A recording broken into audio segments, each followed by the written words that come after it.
हमारे इस YouTube channel के सेगमेंट फास्ट न्यूज में आप तमाम का इस्तकबाल है। इस वीडियो में आप देख सकते हैं कम मिनटों में बहुत ज्यादा खबरें। तो आइए शुरू करते हैं वीडियो को और देखते हैं आज की ताजा तरीन खबरें।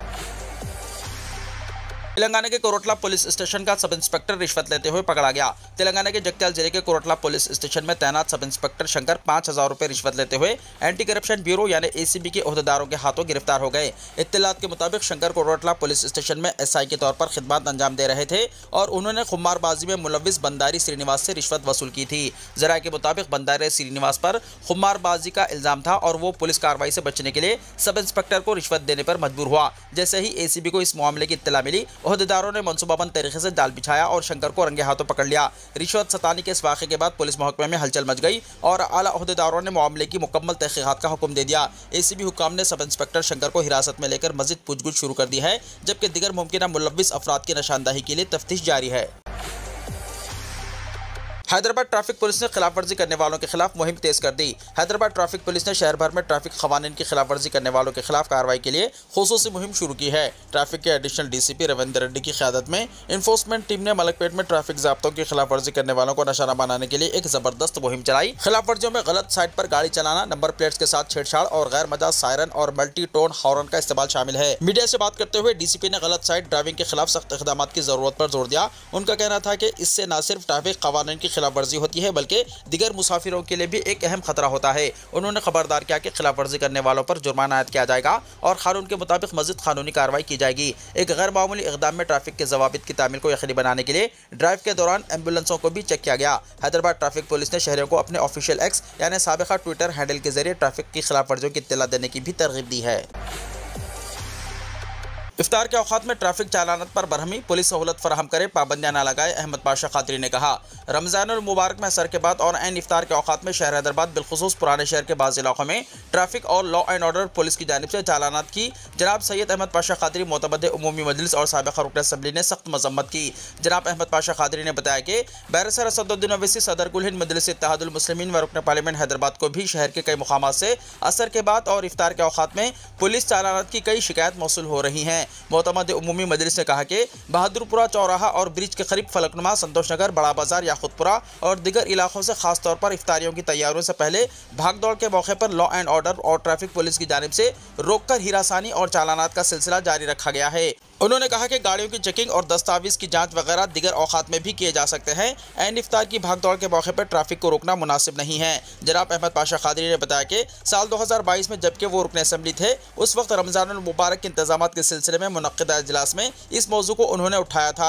इस पर कमिश्नर पुलिस हैदराबाद सीवी आनंद, जो उस वक्त भी कमिश्नर थे, उन्होंने इस मसले की यकसुई की थी। दोबारा इस सिलसिले को शुरू कर दिया गया है जो नाकाबिले बर्दाश्त है। उन्होंने कहा कि तेलंगाना या शहर के दिगर इलाकों में नहीं बल्कि खास तौर पर पुराने शहर के बास मुकामात पर इस तरह का अमल नाकाबिले फहम है। अहमद पाशा खादरी ने कहा कि रमज़ान में हॉकर्स और गरीब व्यापारियों को भी हिरासत करने और परेशान करने की शिकायतें मौसूल हो रही हैं। मोतमद उमूमी मजलिस ने कमिश्नर पुलिस हैदराबाद सीवी आनंद से मुतालबा किया कि वो सहूलतें फराहम करे, पाबंदियां ना लगाएं। तेलंगाना में 8 मार्च को नेशनल लोक अदालत का एहतमाम। नेशनल लीगल सर्विसेज अथॉरिटी की हिदायत पर 8 मार्च को तेलंगाना में नेशनल लोक अदालत का एहतमाम किया जा रहा है ताकि सिविल और कंपाउंडेबल क्रिमिनल केसेस के अदालतों के बाहर यकसुई की जा सके। नेशनल लोक अदालत हाईकोर्ट और रियासत की तमाम ताल्लुका सतह की अदालतों में मुनक्किद की जाएगी। तेलंगाना हाईकोर्ट के कारगुजार चीफ जस्टिस और executive chairman Telangana state legal services authority justice Sujoy Pal की निगरानी में रियासत भर में तमाम अदालतों में नेशनल लोक अदालत के एहतमाम की तैयारियां की जा रही हैं। नेशनल लोक अदालत में किसी फीस या अखराजात के बगैर मामलात की यकसुई की जाती है।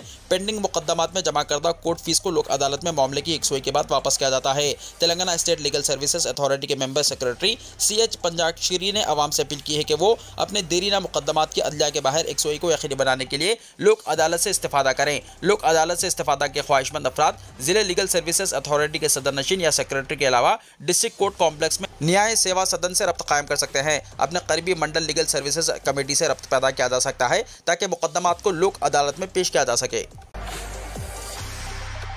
तेलंगाना के करीमनगर, मेदक, निजामाबाद और आदिलाबाद ग्रेजुएट एमएलसी इंतखाबात में बीजेपी की तायदी उम्मीदवार अंजी रेड्डी कामयाब। तेलंगाना के करीमनगर, मेदक, निजामाबाद और आदिलाबाद ग्रेजुएट एमएलसी इंतखाबात में बीजेपी की तायदी उम्मीदवार अंजी रेड्डी ने शानदार कामयाबी हासिल की है। सख्त मुकाबले में वो 6106 वोटों की बरतरी से कामयाब रहे। कांग्रेस उम्मीदवार अल्फोर्स नरेंद्र रेड्डी दूसरे नंबर पर रहे, जबकि बीएसपी उम्मीदवार प्रसन्ना हरिकृष्णा तीसरे नंबर पर रहे। वोटों की गिनती के दौरान ही कांग्रेस उम्मीदवार नरेंद्र रेड्डी गिनती मरकज से बाहर आ गए। तेलंगाना के ग्रेजुएट एमएलसी इंतखाबात में शिकस्त पर कांग्रेस उम्मीदवार नरेंद्र रेड्डी रो पड़े। तेलंगाना के करीमनगर, आदिलाबाद, निजामाबाद, मेदक हल्के के एमएलसी इंतखाबात में शिकस्त के बाद कांग्रेस उम्मीदवार नरेंद्र रेड्डी जज्बाती हो गए और भरी महफिल में रो पड़े। वोटों की गिनती मुकम्मल होने के बाद जब बीजेपी उम्मीदवार अंजी रेड्डी की जीत का ऐलान हुआ तो नरेंद्र रेड्डी के हामियों में मायूसी छा गई। शदीद मुकाबले के बावजूद शिकस्त की वजह से वो खुद पर काबू ना रख सके और उनके आंसू बह निकले। शिकस्त के गम में नरेंद्र रेड्डी मीडिया से बातचीत किए बगैर ही वहां से चले गए। पार्टी कारकुनों ने इन्हें तसल्ली देने की कोशिश की, लेकिन इंतखाबी नतायज ने कांग्रेस कैंप में मायूसी फैला दी। दूसरी तरफ बीजेपी उम्मीदवार अंजी रेड्डी कैंप में जश्न का माहौल रहा, जहां हामियों ने एक दूसरे को मुबारकबाद दी और खुशी का इजहार किया। मार्च के दूसरे हफ्ते में आधे दिन से स्कूल्स का इम्कान। रियासत में दर्जे हरारत में इजाफे के दरमियान इम्कान है कि मार्च के दूसरे हफ्ते से स्कूल्स आधे दिन काम करेंगे। जारी साल मार्च में ही अजला में बेशतर मुकामात पर दर्जे हरारत 40 डिग्री सेल्सियस तक पहुंच गया। तहम रियासती दारुल हुकूमत हैदराबाद में बेशतर मुकामात पर दर्जा हरारत 36 से 38 डिग्री सेल्सियस के दरमियान दर्ज किया जा रहा है। मार्च में मामूल से ज़ायद दर्जे हरारत की तवक्को करते हुए वालिदैन जल्द ही आधे दिन स्कूल की ख्वाहिश कर रहे हैं। सरकारी ज़राए के मुताबिक इम्कान है कि 15 मार्च से स्कूल आधे दिन काम करेंगे। रियासती हुकूमत ने उर्दू मीडियम स्कूल्स के लिए पहले ही आधे दिन के काम का ऐलान कर दिया है। 2 मार्च से उर्दू मीडियम स्कूल्स डाइट्स के लिए आधे दिन के काम का आगाज कर दिया गया। वालिदैन चाहते हैं कि दीगर स्कूल्स में भी इसकी तौसी अमल में लाई जाए। अगर इसका ऐलान किया जाता है तो स्कूल्स 8 बजे सुबह तक 12:30 बजे दोपहर काम करेंगे, जिसके नतीजे में सरकारी और लोकल बॉडीज स्कूल में दोपहर का खाना स्कूल की छुट्टी के बाद तलबा को फराहम किया जाएगा। इंटरमीडिएट के जवाबी पर्चों के करेक्शन का 10 मार्च से होगा आगाज। Telangana board of intermediate education ने इंटरमीडिएट एग्जाम्स के जवाबी पर्चों की बरसरे मौका 10 मार्च से जांच के शेड्यूल का ऐलान किया है। बोर्ड 10 मार्च से संस्कृत, पर्चावल और दुवम की जांच करेगा, जबकि दूसरे जवाबी पर्चों की जांच इसके बाद के मरहले में की जाएगी। अंग्रेजी, पर्चावल और दुवम, तेलुगु, हिंदी, मैथ्स और पॉलिटिकल साइंस के पर्चों की जांच 22 मार्च से शुरू होगी। 24 मार्च से फिजिक्स, इकोनॉमिक्स, पर्चावल और दुवम की जांच की जाएगी। केमिस्ट्री, पर्चावल और दुवम के पर्चों की जांच तीसरे मरहले में 26 मार्च से की जाएगी। आखिरी मरहले में हिस्ट्री, पर्चावल और दुवम और ज़ूलॉजी के जवाबी पर्चों की जांच 28 मार्च से की जाएगी। इस मरतबा बोर्ड ने रियासत भर में 17 से 19 मार्च बरसरे मौका जांच के कैंपस की तादाद में इजाफा कर दिया है। बोर्ड ने कैंप के तमाम ओहदेदारों को हिदायत दी है कि वो इन्हें दिए गए शेड्यूल के मुताबिक रिपोर्ट करें। शहर के बाज़ इलाकों में 8 मार्च को पानी की सरबराही मुतासिर रहेगी। शहर के बाज़ इलाकों में पानी की सरबराही में 8 मार्च को रुकावट होगी, जबकि बाज़ दिगर इलाकों में सुबह 6 बजे से शाम 6 बजे लो प्रेशर के साथ पानी की सरबराही की जाएगी। वाटर बोर्ड ने अपने प्रेस रिलीज में इत्तला दी है कि national highway authority of India यानी BHEL जंक्शन के करीब फ्लाईओवर की तामीर कर रहा है। इस पस मंजर में इन कामों में रुकावट से गुरेज के लिए मौजूदा PSC वाटर सप्लाई पाइपलाइन को national highway authority of India की दरख्वास्त पर दूसरी जगह मुंतकिल किया जाएगा। जंक्शन के काम BHEL फ्लाईओवर के करीब किए जाएंगे, जिसके नतीजे में बाज़ इलाकों में पानी की सरबराही में रुकावट होगी और बाज़ इलाकों में लो प्रेशर होगा। मुतासरा इलाकों में इरागड्डा, SR नगर, अमीरपेट, KPHP कॉलोनी, कोकटपल्ली, मूसापेट, जगतगिरी गुट्टा, RCपुरम, लिंगमपल्ली, चंदानगर, गंगाराम, मदीनागोड़ा, मियापुर, दीप्ति, श्रीनगर, बेरमगोड़ा, अमीनपुर और निज़ामपेट शामिल है। OTP सिस्टम के तहत बर्थ और डेथ सर्टिफिकेट की इजराई। JHMC ने जाली बर्थ और डेथ सर्टिफिकेट की इजराई की रोकथाम के लिए OTP सिस्टम को मुतारिफ कराया है। ज्यादातर नामों की तब्दीली के लिए वसूल होने वाली दरख्वास्तों में नकली सर्टिफिकेट जारी होने की निशानदही हुई है, जिसके बाद कमिश्नर JHMC LM बर्ती ने दरख्वास्तों की जांच की जिम्मेदारी circle medical officer, assistant municipal commissioner के हवाले की। इनकी जानिब से दरख्वास्त की मुकम्मल जाँच के बाद वसूल होने वाले OTP दर्ज करने पर मंजूरी हासिल होगी, जिससे नकली सर्टिफिकेट की इजराई की रोकथाम होगी। JHMC में माहाना 22,000 तक सर्टिफिकेट्स जारी होते हैं, जिनमें 17,000 बर्थ सर्टिफिकेट्स और 6 से 7,000 डेथ सर्टिफिकेट्स जारी होते हैं। इनमें 30% दरख्वास्तों में नामों की तब्दीली के लिए दोबारा दरख्वास्तें वसूल हो रही हैं। माजी में सबसे ज़्यादा गलतियां भी इससे मुताल्लिक हुई हैं, जिसकी इत्तला कमिश्नर JHMC को मिलने के बाद उन्होंने मेडिकल ऑफिसर्स और असिस्टेंट म्युनिसिपल कमिश्नर्स का एक इजलास तलब किया, जिसमें ओहदेदारों ने बताया कि कंप्यूटर ऑपरेटर्स इन बेकायदियों के लिए जिम्मेदार हैं। इन्हें इसकी इत्तला दिए बगैर ही मंजूरी दी जा रही है, जिसके बाद कमिश्नर JHMC ने कंप्यूटर ऑपरेटर्स के खिलाफ विजिलेंस के साथ इंटेलिजेंस की तहकीकात कराई गई। इन बेकायदियों को रोकने के लिए OTP निज़ाम को मुतारिफ कराया गया। JHMC ने जुमला 30 सर्कल्स से चंद सर्कल्स में बर्थ एंड डेथ सर्टिफिकेट्स की इजराई की जिम्मेदारी मेडिकल ऑफिसर्स को दी है। बाकी सर्कल्स में असिस्टेंट म्युनिसिपल कॉर्पोरेशंस को इसकी जिम्मेदारी सौंपी गई है।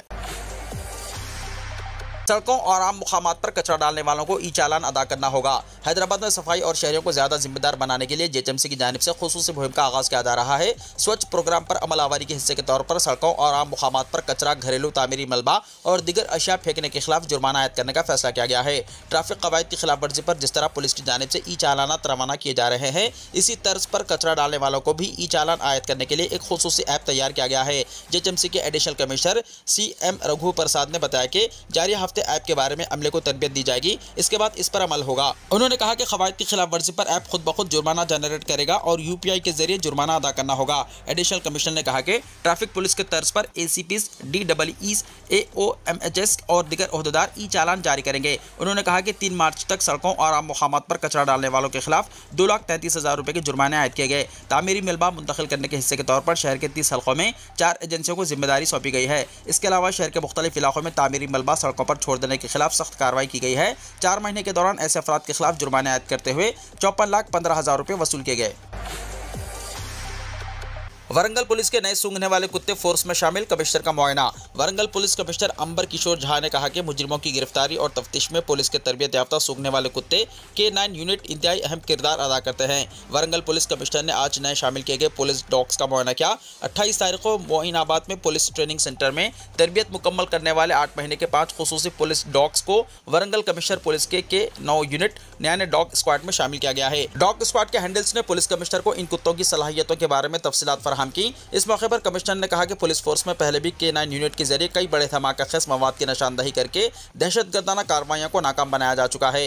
कमिश्नर ने मुतल्लिका हुक्काम को हिदायत दी कि नए शामिल होने वाले पुलिस डॉग्स के लिए बेहतर रिहाइश और सहूलियात फराहम की जाए ताकि वो अपनी कारकर्दगी को मजीद बेहतर बना सकें। रियासत भर में दर्जा हरारत में गिरावट की पेशकाशी। माहिरीन मौसमियात ने आइंदा 48 घंटों में रियासत भर में दर्जा हरारत में गिरावट की पेशकाशी की है। खासतौर पर रात के औक़ात में दर्जा हरारत कम हो जाएगा, जिससे शहरों को गर्मी से कुछ राहत मिलेगी। शुमाली तेलंगाना के अजला जैसे आदिलाबाद, निज़ामाबाद और करीमनगर में 5 मार्च की रात से दर्जा हरारत में नुमाया कमी मुतवक्को है। हैदराबाद में भी दर्जा हरारत में कमी आएगी, ताहम शहर के मरकजी हिस्सों में इसका असर कम हो सकता है। माहिरीन का कहना है कि शुमाली हिंदुस्तान से आने वाली सर्द हवाएं इस तब्दीली का बाइस बन रही है।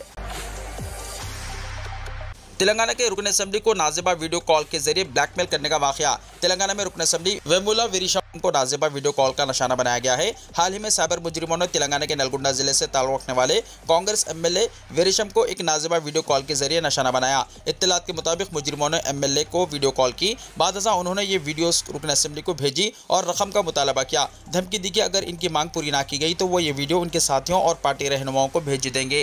रुकन असेंबली ने फौरन पुलिस में शिकायत दर्ज कराई, जिसके बाद मामले की जांच शुरू कर दी गई है। हुकूमत चलाने के लिए सरकारी अराजियात के फरोख्त, रेवंत रेड्डी हुकूमत पर BRS लीडर KTR का इल्ज़ाम।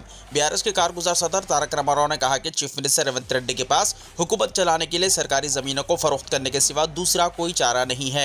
मीडिया से बातचीत करते हुए उन्होंने कहा कि रेवंत रेड्डी हुकूमत 30,000 करोड़ रुपए की रकम इकट्ठा करने के लिए हैदराबाद के अतराफ की कीमती अराजियात को कम कीमतों में फरोख्त करने की कोशिश कर रही है। उन्होंने कहा कि हुकूमत के दिवालियापन हो जाने की इंतहा यह है कि बैंकों में जमानत के तौर पर रखी गई ज़मीनों को भी हर्राज करने की कोशिश की जा रही है। उन्होंने कहा कि हुकूमत के दिवालियापन हो जाने की इंतहा यह है कि बैंकों में जमानत के तौर पर रखी गई जमीनों को भी हर्राज करने की कोशिश की जा रही है। उन्होंने कहा कि रंगारेड्डी जिले के श्रीलिंगमपल्ली मंडल के कंजा गच्चीबौली में 400 एकड़ सरकारी अराजी को फरोख्त न करने का कबल अज़ीं असेंबली में रेवंत रेड्डी ने तयक़ुन दिया था, लेकिन अब अपने बयान से मुनहरिफ होते हुए इस अराजी को फरोख्त करने की कोशिश कर रहे हैं। उन्होंने चीफ मिनिस्टर रेवंत रेड्डी से मुतालबा किया कि वो गच्चीबौली की अराजी फरोख्त न करने के वादे से मुनहरिफ होने पर रियासत के अवाम से गैर मशरूत माज़रत ख्वाही करें। तारक रामाराव ने कहा कि हाइड्रा और मूसा नदी को खूबसूरत बनाने के लिए जो इन्हदामी कार्रवाइयाँ हो रही हैं, इसकी वजह से रियासत की आमदनी में कमी हुई और अराजियात की कीमतों में इजाफा नहीं हो रहा है। उन्होंने कहा कि BRS हुकूमत ने कर्ज हासिल करते हुए कई फलाही स्कीमों को अंजाम दिया और कई आबपाशी प्रोजेक्ट्स तामीर किए। उन्होंने कहा कि कांग्रेस हुकूमत ने सिर्फ 15 महीने के अंदर 1,65,000 करोड़ के कर्ज हासिल किए, इसके बावजूद कोई आबपाशी प्रोजेक्ट शुरू नहीं किया। तेलंगाना बीजेपी के नए सदर का बहुत जल्द होगा ऐलान, इटल्ला का नाम सर्रे फहरिस्त। पार्टी जराये के माने तो तेलंगाना में भारतीय जनता पार्टी के नए सरबराह का नाम अगले 10 दिनों में सामने आने का इम्कान है, जहां मुट्ठी भर नाम इस ओहदे के हतमी नामों के तौर पर गर्दिश कर रहे हैं। मलकाजगिरी लोकसभा MP इटल्ला राजेंद्र का नाम यहां बीजेपी के अगले सरबराह के तौर पर नामजद होने के लिए सर्रे फहरिस्त है। वो मरकजी वजीर G किशन रेड्डी की जगह लेंगे। तेलंगाना में बीजेपी के अंदरूनी जराये के मुताबिक इटल्ला राजेंद्र के अलावा साबिक MLC रामचंद्र राव, मेदक के MP रघुनंदन राव, निजामाबाद के MP D अरविंद और साबिक MLA चिंतला रामचंद्र रेड्डी ने भी पार्टी सदर के ओहदे के लिए अपनी टोपियां उतारी हैं। अब खवातीन चलाएंगी रैपिडो बाइक टैक्सी। रियासत आंध्र प्रदेश में खवातीन को बाख्तियार बनाने के लिए हुकूमत ने bike taxi service company Rapido के साथ मुआहदा किया है। इस इक़दाम का मकसद खवातीन को मुआशी तौर पर खुद मुख्तार बनाना है और इन्हें नक्लो हमल के शोबे में एक नई पहचान देना है। हुकूमत के इस मंसूबे के तहत सेल्फ हेल्प ग्रुप्स के अरकान जिनके पास ड्राइविंग लाइसेंस है, इन्हें ई बाइक्स और ई ऑटोस फराहम किए जाएंगे। इन खवातीन को रैपिडो के प्लेटफॉर्म से जोड़कर इनकी आमदनी के मौके बढ़ाए जाएंगे। इब्तिदाई तौर पर हुकूमत विशाखापट्टनम और विजयवाड़ा में तकरीबन 400 ई बाइक्स और ई ऑटोस फराहम करने का मंसूबा है, जिसके बाद इस मंसूबे को दिगर शहरों जैसे काकीनाडा, राजमुंद्री, गुंटूर, नेल्लूर, तिरुपति और कर्नूल तक वसअत दी जाएगी, जहां मजमूई तौर पर मजीद 200 गाड़ियां फराहम की जाएंगी। इस मंसूबे की सबसे अहम बात यह है कि हुकूमत इन खवातीन को गाड़ियां खरीदने के लिए मुद्रा स्कीम और दिगर खुद रोजगार प्रोग्रामों के तहत कर्ज फराहम करेगी। इसके अलावा रैपिडो के साथ मुआहदे के तहत इब्तिदाई 3 महीने तक इन खवातीन को कंपनी को प्लेटफॉर्म चार्जेस अदा नहीं करने होंगे। इसके बाद इन्हें हर महीने सिर्फ 1000 रुपये अदा करने होंगे। कंपनी इन गाड़ियों के लिए हर माह 300 बुकिंग फराहम करेगी, जो इन खवातीन की आमदनी में इजाफे का बाइस बनेगा। सोने की स्मगलिंग, कन्नड़ अदाकारा गिरफ्तार। मशहूर कन्नड़ अदाकारा रानिया राव को सोने की स्मगलिंग के इल्जाम में गिरफ्तार कर लिया गया है। इत्तलात के मुताबिक रानिया राव पर इल्जाम है कि वो गैर कानूनी तौर पर सोने की स्मगलिंग में मुलव्विस थी, जिसके बाद इसकी गिरफ्तारी अमल में आई। FIA यानी फेडरल इन्वेस्टिगेशन एजेंसी की तहकीकात के मुताबिक रानिया राव ने गैर कानूनी तरीके से सोना दरामद करने की कोशिश की थी। इसे बेंगलुरु इंटरनेशनल एयरपोर्ट से गिरफ्तार कर लिया गया है। अदाकारा को इस मामले में मज़ीद तहकीकात के लिए हिरासत में ले लिया गया है। वाज़ेह है कि अदाकारा रानिया राव को करीब 15 किलो सोने के साथ बेंगलुरु इंटरनेशनल एयरपोर्ट से हिरासत में लिया गया था। इब्तिदाई तहकीकात में ये बात सामने आई है कि अदाकारा ने सोने के बिस्किट्स को अपने लिबास में छुपा रखा था और कुछ हिस्सा पहनकर स्मगल करने की कोशिश की थी। कन्नड़ अदाकारा को 14 रोज़ा अदालती हिरासत में ले लिया गया है। इन्हें पिछले 15 दिन में 4 मरतबा दुबई का सफर करने पर खुसूसी निगरानी में रखा गया था। क्या अमेरिका पर मुसीबत आने वाली है? टैरिफ पर धमकियां इस लहजे में कहा कि हर तरफ अंधेरा छा जाएगा।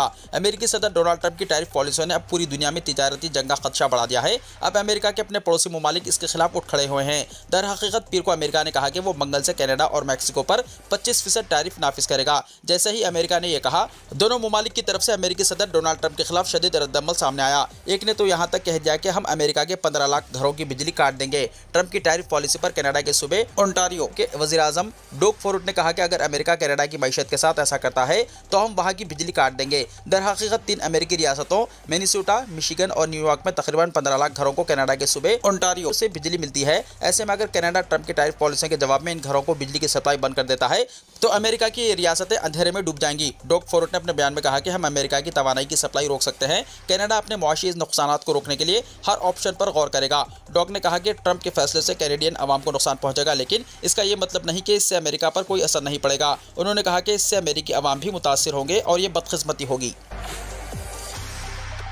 वीडियो को लाइक शेयर कीजिए और हमारे इस YouTube चैनल को सब्सक्राइब करते हुए इसके बेल आइकॉन को प्रेस कर लीजिए ताकि ऐसी ही ताजा तरीन खबरों का नोटिफिकेशन सबसे पहले आपको मिलता रहे।